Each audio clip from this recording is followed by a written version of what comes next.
G'day, Eb. How are you, mate? Been trying to chase down for a long time. Fantastic to see you. Congratulations on the fight. How are you feeling? Thank you. I'm feeling awesome. Pumped. Yeah, I know. I've seen you in the social media, mate. You're ready to go. So, Yep. This is a massive opportunity for women's boxing back home in Australia, because I think if my research is correct, you'll be one of the first, if not the only, women to compete for a world title in England. And if you bring that home, that's going to be a massive achievement. That'll put you up there with the likes of, Diana Prozac, Susie Ramadan, Shannon Courtenay just won a world title the same day that you fought Carol Earl. You must be feeling pretty pumped. This must be a huge honour. Yeah, definitely. Like some of those girls that you've just named, they were like pioneers in Oz boxing, and to be able to kind of follow that and do something as well, like nowadays and in the current times is really cool. I'm excited, obviously being on Matchroom as well. All of it's just really amazing, and all the hard work and everything I've been putting in is just coming to fruition, and I'm excited to put Australian female boxing back on the map. Absolutely. And if you win, are any of those girls, Shannon, Susie, Shanika, Amy Adams, going to be potential opponents if you bring the title home? Well, I'm not really sure. Obviously, that's up to my team. I will leave that up to those guys to sort out what's next. But first things first is winning this world title, and then we'll go looking on further.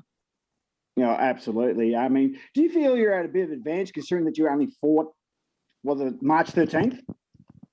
Definitely. Yeah. Definitely, I think it's an advantage, mainly because if I had the way I felt on March 13, that was rust. So if I had gone straight into this fight like that, it would have been very different. But having that, getting that, that ring rust out, even the nerves from a first fight in so long, now I'm just so relaxed. I'm ready to do it again. I can't wait to crack skulls. Yeah. Well, we can't wait to see you in the ring on Saturday. We've got our Aussie support behind you, Ebony. Good on you, mate. And bring it home for the Aussie girls. You're welcome. Look forward to speaking to you again, mate. Yep, after when I win. Thanks, Jason. If we go to Jonathan Nagyoff from Pro Boxing Fans next, please. Hey, Ebony, how you doing? Hey, I'm good, thanks. How are you, Jonathan? Very well, thanks. I'm interested to know sort of how, from your perspective, you've built your sort of social media following, because I feel like in the last year, a lot of people in the UK especially know a lot about you. I remember even at fight camp, people asking Shannon Courtenay questions about when she's going to fight you. Yeah. So from your perspective, how have you sort of built your profile? And for those, nowadays for fighters, how important do you think self-promotion is? Well, self-promotion is extremely important. I think it's important in every career, every job. To me, I knew I've been into boxing for a long time, and for me, boxing is a business. When you open a boxing, when you open a new business, a cafe or a restaurant or a air conditioning service, you need to promote yourself. You need to promote. I don't have a promoter, so who's going to do? Wait for a promoter to sign me to get my name out? No. So I thought I'm going to take initiative and use what I got, what we have these days, social media, to do what any normal business and person that's trying to build a business or build a brand and get my name out there and push myself by doing hundreds of interviews during COVID, when what else was I going to do? You know what I mean? And also just being obviously active on Twitter. And I think it's just, my banter, I just don't hold back. I say what I want. I don't really, I don't give a shit. And I think especially the British, they kind of resonate with that. So I think that's where I got a bit of the, a lot of following and love from the Brits, because I just keep it fucking real. You know what I mean? And I think that's really, really important. And obviously my looks, people are so used to this stereotype of what female fighters look like or whatever, to see someone come out and embrace that femininity and embrace, looking very girly. I think people, obviously it has critics, and it still is that stereotype that, how can you look very feminine and be athletic or have skills? It's the same with a lot of things with femininity, just with those stereotypes. But I'm happy to prove that wrong. And I just think the whole combination of it all, pushing, doing the interviews, my banter, my humor, my personality, and my looks, and obviously I can fight. I put up fight videos then people can tell I can crack, you know. So yeah, come Saturday they'll see even more. That said, you know, with how the British fans have taken to you and, you know, what you've brought to them, do you feel like you sort of want to put in, you know, a performance, not just get the win, but get it in style on Saturday? Oh, definitely. I mean, look, I'm an entertainer. I fight. I love to fight. I like to go to war. And when I fight, I enjoy to fight. So, of course, I wanted to make an exciting fight. I mean, my fights are always exciting, you know, just my style. So I have no doubt that it's going to be an exciting fight. And I do want to put on a good performance, obviously, especially for my followers and my fans who believe in me. I want to prove for them who back me that, hey, you know what? See, I was saying she's the real deal. She's the real deal. So, yeah, definitely it's important, you know. But, hey, as long as I get that win, whatever happens. And then if I can just ask one more, you obviously fought March 13th, I believe, in Australia. You then went out to America to train and now have come here. How are you sort of feeling in yourself? Do you feel like you've had enough time to prepare to your best for this fight? Yeah, I feel ready.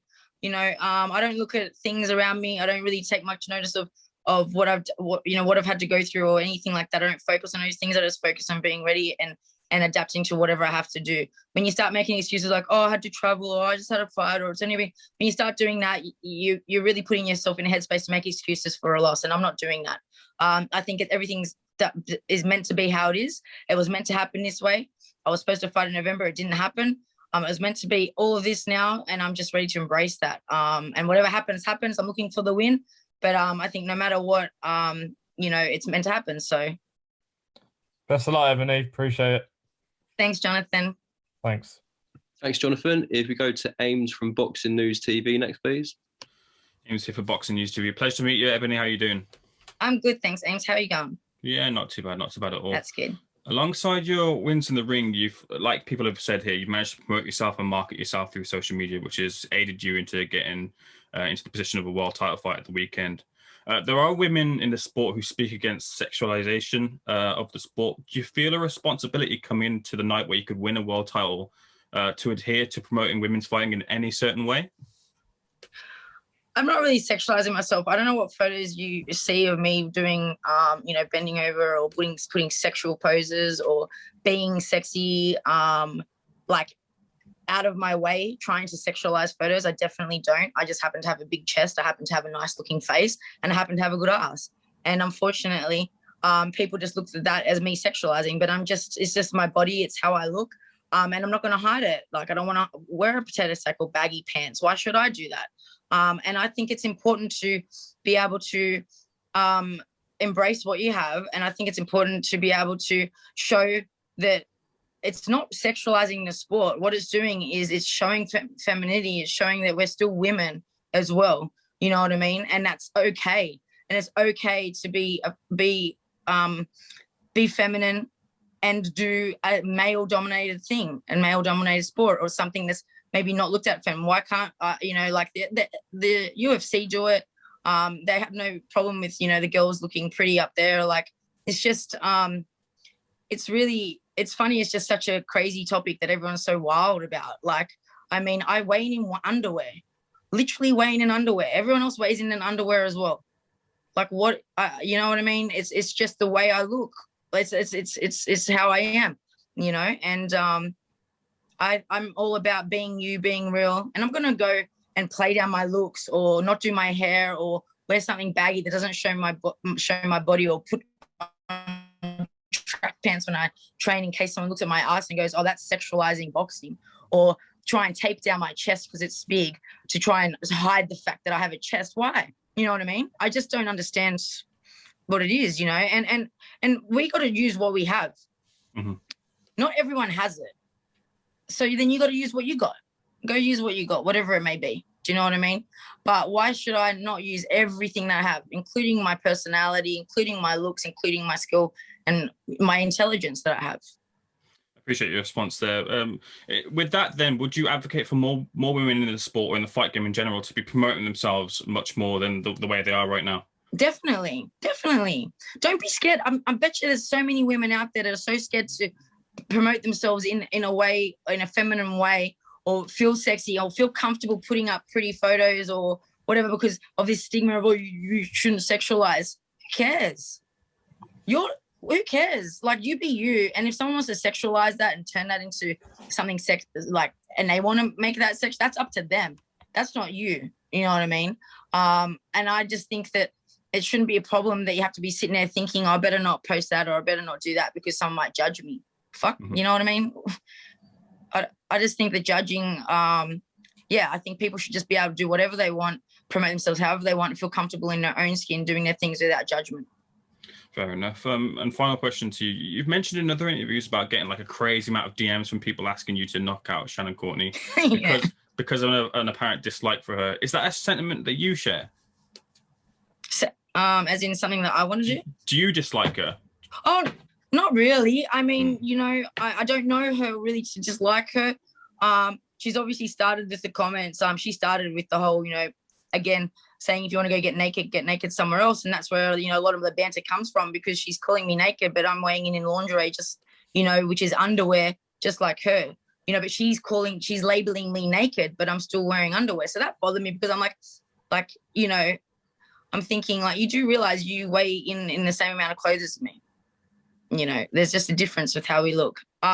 So yeah, I there's not a real hate. It's just like, you know, and especially coming from someone like her who has used her looks, you just have to take one quick look at her Instagram to see that she's all about posing and looking good as well.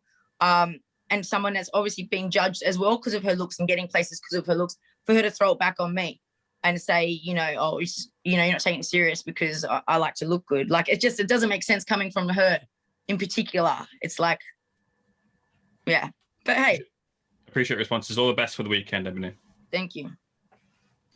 Thanks, Ames. If we go to Steve from Boxing UK next, please. Hi, Ebanie. It's Steve from Boxing UK. Steve, mate. How you going? I'm all right. How are you? I'm good, thank you. Ebanie, in the previous call, Shannon's just said that winning the world title can't possibly mean as much to you as it does to her.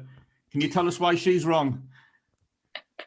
I don't know why she thinks it's more important to her. I mean, you know, I've been grafting as well. Like, this is important to me. It's not just important for me. It's important for the message that I want to send as well. That, hey, you know what? You can be feminine and you can be this way and you can win world titles and you can box well. It's more than just about me for this as well. You know, I didn't fight just for 4 weeks ago. Travel across the road, give up my job, travel across the road, travel across the world to Philadelphia to finish off a camp, to then travel again to London, because it doesn't mean anything to me. If it meant nothing to me, I would have just come straight to London after a 30-hour flight and just gone, fuck it, let's go for it. You know what I mean? But I'm making all these sacrifices, and I constantly make a lot of sacrifices. I'm not got no promoter like Shannon, you know what I mean? And have people doing things for me. Everything I do, I got to do for myself, and that's that hard work that will pay off once I win. Another thing you've said, and it's been touched on earlier, there's a lot of British fans are rooting for you this weekend. Yeah. Which is strange when you're fighting a British girl. Yeah. Why do you think that is? You know what? It's probably because, you know, I keep it real. I'm not a drongo or a bell end, you know? So I think that people just want to tune in because they like the realness, you know? And people can give me much shit as they want about my, you know, the way I talk or the way I present myself. The fact is I'm real, you know, and people can relate to that. And I give my fans time and I give my fans appreciation, because truly this sport is about the fans. Without support of fans, we don't have boxing. Last one, how's it going to go on Saturday? Oh, you know what? I honestly think that the fight, it's going to be obviously a grueling fight, but I think that the fight's definitely going to be exciting from both ends. If she can actually take my punches, then by the end of it, I'm pretty sure her face is going to look like a dropped meat pie, but we'll see. Ebanie, best of luck at the weekend. Take care. Thanks, Steve. Okay, we go to Gail next, please. Hi, Ebanie. Gail, how you doing? I'm good. How are you? I'm good. I'm here on behalf of Women's Fight News. First question I wanted to ask. Now, you were at home. You were preparing for your fight with Carol L. Yeah. Get the phone call saying that Rachel Ball can't take part in the fight, asking you to step in. What's going through your mind? I was like, wow, like I've got Carol L to get through, like, because it threw me off, obviously, because I'm prepping for Carol. And I mean, straight away, I was instantly like, yeah, like, fuck yeah, like, I'm not going to, like, there was no hesitation at all to take the fight, zero hesitation. But I had to really focus on Carol. I had to make sure that even though I had this fight and I was very confident in it, I had to make sure I stayed what was in front of me, because I did have to get through Carol first. So that was just, sometimes my mind will drift off, but I put like photos of Carol L around my house, like posters of her everywhere. So like, I'm just looking at her the whole time. And then obviously when the fight won and finished, I ripped her all off. And then that was full focus for Shannon Courtenay. And I think I was excited. I was like, hell yeah, like this is a fight that the fans want, you know. I think stylistically, the fight's going to be very exciting. So yeah, I mean, I was super pumped, but I had to calm down from getting excited about that and just focus on Carol. Were you at all concerned that it was so soon after your fight with Carol? The only thing that concerned me was I had to be a lot more careful in my fight. Like I was going in my fight thinking, man, I can't get cut. I can't get hurt. I have to win. I had all these extra pressures. You know, it's not like I just can go and win. I had to think about, okay, no, like be very careful, no head clashing, you know, be smart with things, because like just one little injury is going to blow it out the water, you know. So I think it just put a lot more pressure on a tune-up fight. You know what I mean? So yeah, but it's definitely prepared me. Yeah. You've obviously got a huge social media following, a lot of them from the UK. Yeah. What's it like to finally be in the UK fighting, knowing that although there's no crowds, all your UK fans are going to be tuning in? Honestly, my heart. I'm just so happy to be here. I'm getting so many messages saying like, welcome to the UK, and, you know, like just wishing me so much love and blessings. And I'm just overwhelmed with the amount of love and support that I have. And with having my fans behind me, you know, even though they can't be there, having that feeling of support, it really helps. And it just makes me really excited to fight and put on a great performance for everyone, you know? So yeah, I absolutely love it. It's special. I feel like it's so special. Ebanie, I just want to kind of talk a bit more about the fight on Saturday. I know you've spoken about a few other topics so far in your time with us. Just kind of touching on it, for those who haven't been able to see you or one of your fights so far with regards to your UK fans, what should everybody expect to see from you on Saturday? Fireworks. Honestly, I'm a pressure fighter, like naturally a pressure fighter, and I'm very heavy-handed. But I can do a lot of things. You know, whatever I need to do. If I need to box, I can box. You know, if I need to sit in a pocket, I'll sit in a pocket. Obviously, for me, I love the pocket, but I don't think Shannon will be able to bear the storm and sit with me and punch. But if she does, it's going to be even a more exciting fight. But I just feel like it's going to be me a bit of cutting off the ring and chasing and going over for that knockout. You know, I don't play with my food. I'm there for business. I'm there to hurt you. You know, I'm not like that boxer in and out style where I just want to score points. I want to hurt you. You know, that's boxing for me. You boxed back in March, as it's been spoken about. How key do you think it was to be able to get out once, just to shake off any cobwebs and continue training throughout this period? Man, that not just like obviously having the fight, but that particular fight, especially because I was against such a tough opponent. Like, she was so durable, and for me, because I hadn't gone past 6 rounds, and I only done 6 rounds once. Before that, I was like, I've only had a couple of rounds of fights. It was very important for me to get those 8 rounds out. So as much as I want to finish the job, I'm glad, and I feel like everything happens for a reason. Like I say, that she was durable, and I was able to get those 8 rounds out and prove myself and shake off that rust, because I felt like the first couple of rounds, especially the first 4 rounds, like I was just, you know, like going in there and fighting, and then I started to, you know, box and use my smarts a little bit, and I think it was definitely key, and it's definitely made me a lot more confident coming into this fight, and feeling like, you know what, I got all that out, and now it's going to be like it's going to be on, and I should be good to be completely how I want to be. You said you don't play with your food, you're an entertaining fighter, you look to stop your opponents. With that in mind, if you was to go to the scorecards, have you got any concerns at all? Because certainly, over the past few months, especially over the last couple of years rather, it's certainly been spoken about with regards to some decisions which haven't gone the way of the away fighters coming over to the UK. Is it a concern of yours? Not a big concern of mine, because I think even my work rate, I'm a very high pace, very high work rate fighter, very accurate and precise. So I think even on points, I'll win on points. But I mean, Matchroom's had a lot of upsets lately, So I also think that, I'm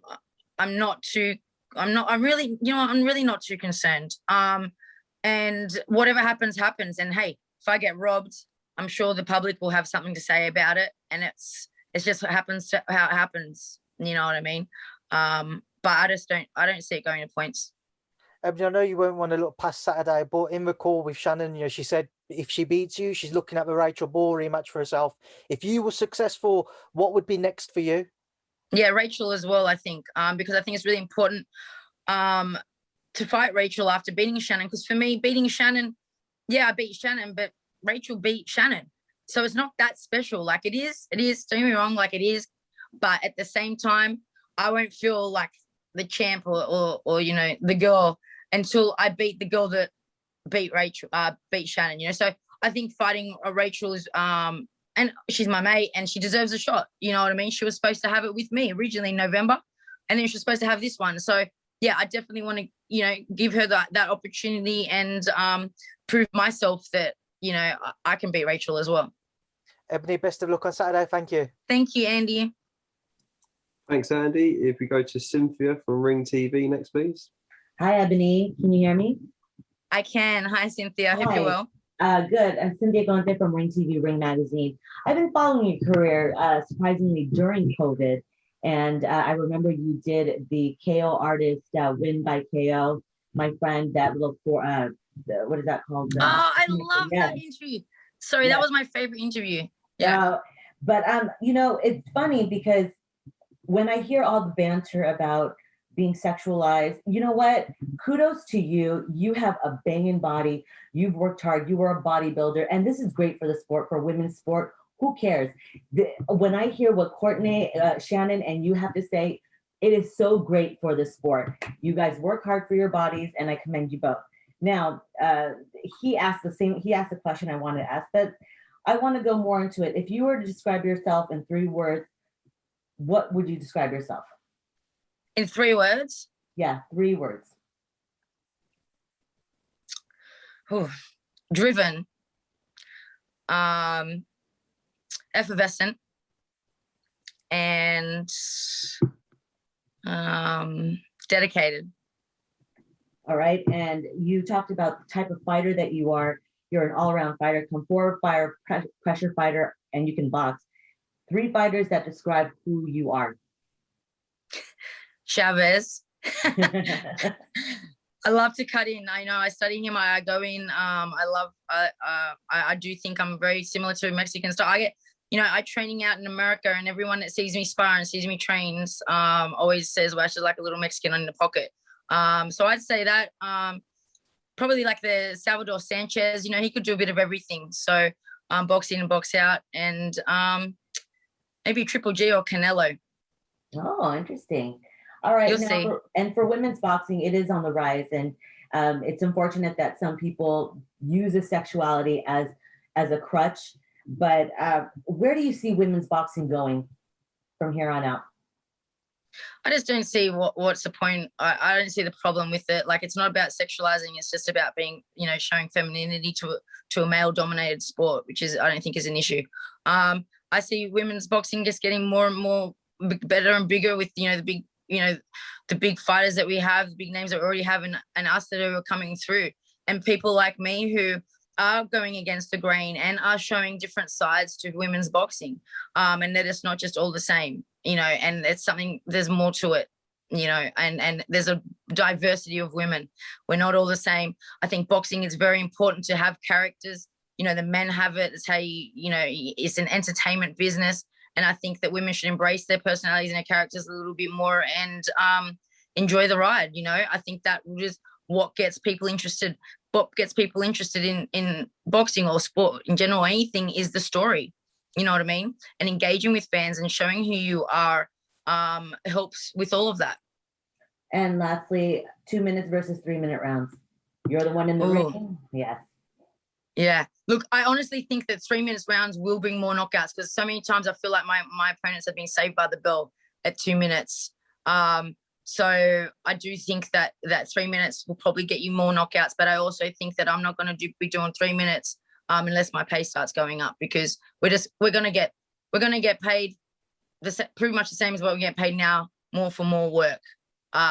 So yeah, it has to kind of go 2 and 2. I do believe in commercial value though, but we're still well below. All right, and quick prediction: Taylor versus Natasha Jones. Oh, it's so hard. You know what?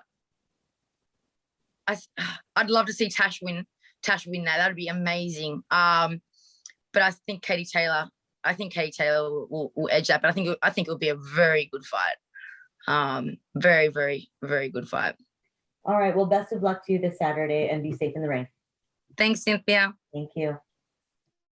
Thanks, Cynthia. If you go to Dona Corby next, please. Hey, Ebony. I was asking Conor Ben earlier because he's been training a little bit with Darren Till. Is a transition over to the cage something at any point you might be interested in fighting mixed martial arts? Oh no, zero interest in MMA. I don't even watch it. Yeah, I don't. But I get asked this, and my answer is I would probably transition to bare knuckle boxing before I did MMA. It appears that pay wise, bare knuckle is pretty much the place to be for women, isn't it? Yeah, it's definitely where the money's at. But I don't really fight for money. You know what I mean? I've got my goals that I've set in boxing, and once I've done that, then I'd probably do the transition. What does boxing need to do now to catch up with where MMA is in terms of the women's side of the sport?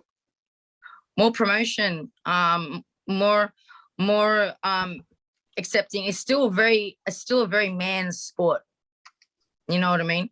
And I think that embracing women and our femininity and promoting us in all kinds of ways and telling our stories and getting, I feel like America needs to get on board. I feel like America's lagging a little bit when it comes to female boxing promotion. I feel like when they jump on board a bit more seriously, and not just because they think they have to, but like genuinely, like Eddie Hearn has. And when we have big promoters like Top Rank and Oscar De La Hoya really genuinely pushing women's boxing, Showtime, PBC don't even have female fighters. You know, when we start seeing that in America, I think that's going to really help. Because at the moment, I feel like it's just Eddie. Last one for me. You mentioned Oscar De La Hoya. I want to hear your thoughts on him coming back to the ring. You know what? If he wants to do it, good. He's confirmed it. He's fighting on the same promoter as Jake Paul. Yeah, I mean, look, like I said, if you want to do, everyone should be able to do whatever they want to do, and I'm happy for him. That's what he wants to do. I mean, I feel like as a fighter, it'd be very, very hard to give it up. It really would be. So hats off to him if they're going to come back and have a fight, and that's what they feel like they want to do, and they're going to do it. I'd love, it'd be good to see him in there again, and God bless it, they don't hurt each other. But hey, if you want to do it, you only live once. Thank you very much for your time. Thanks, Dale. We've got one more from Jason Fletcher again. Yeah, thanks, Daniel. Cynthia stole my question, Ebony, so I'll ask you a different one. Okay. At the moment, you've got probably the biggest opportunity for the ladies of Australia. Yep. Your prediction for our good mate, George Furious Cambosis Jr. against Lopez, because I think Lopez is in for a bit of a shock. Georgie is going to hammer him. Yeah, I don't know about hammering, but I definitely think that I think they're going to underestimate George for sure, and I think just like me, that underestimation by the team is going to work in his advantage. But I still see Teo pulling that off. If George if George wins that, it would be something very, very special. And I wish him all the best. But my genuine prediction is I think that Teofimo takes that. Yeah, fair enough. Well, once again, good luck to you and Shannon on Saturday. Bring home the title, mate, and we'll catch up when you get back home. Thank you.